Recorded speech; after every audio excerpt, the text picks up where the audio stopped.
So we spent a lot of time together over the years at the dealership, and it's kind of like twofold, half and half, because some of the time you weren't there because you spent a lot of time away at the auctions. So I kind of ran and took care of all of the employees' day-to-day things.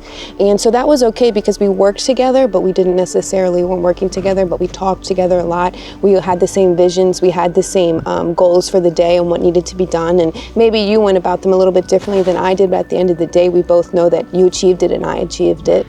It was hard, probably. I think that when you work with your wife or your husband, you have to be able to create some separation from your relationship at home and your relationship at work. And that's something that Erica and I have always struggled with, but over time we've got better at, right? When we're at work, this is kind of that dynamic that we're gonna follow. And when we're at home, this is the dynamic that we're gonna follow. And again, this was something that was very difficult for me. I have a really strong personality.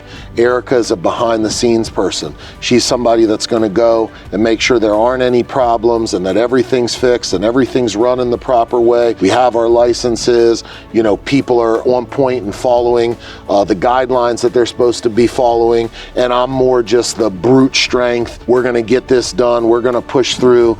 And I think once I realized that you being the way you were was actually beneficial to me and to dealership and to us, that was when I really started to be comfortable with letting you be the person that you were. And I think you really started to shine from me taking a couple steps back and saying, man, sometimes Erica's able to solve a problem way better than I'm able to solve a problem. So I'm just gonna kind of let her solve a problem and not get involved. And even to this day, you know, afterwards she was like, I was handling it, you got involved and messed it up. And then I have to take a step back and say, you know what?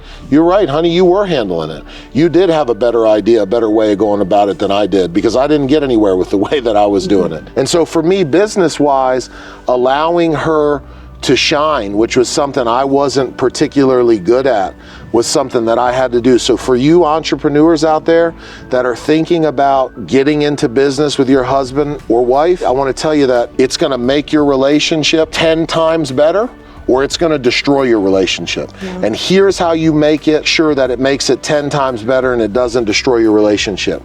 You need to actively work with your partner to make sure that you're always strengthening your relationship, not only at home, but in business. You have to understand them. You have to understand the way that they handle things. You have to understand that the person that they are, their personality traits, and you have to allow them to be themselves. And you have to really work on getting along with each other, because when you work together and live together, now there's no break, right? It's morning to night. And so Erica really pushes me to be the best version of myself, which then sets it up to where I can be a better husband for her. So this is really interesting, because this is something we've talked a lot about. When you start to become the best version of yourself, it benefits the people around you to a degree that's almost unbelievable. So listen, I'm gonna tell you something.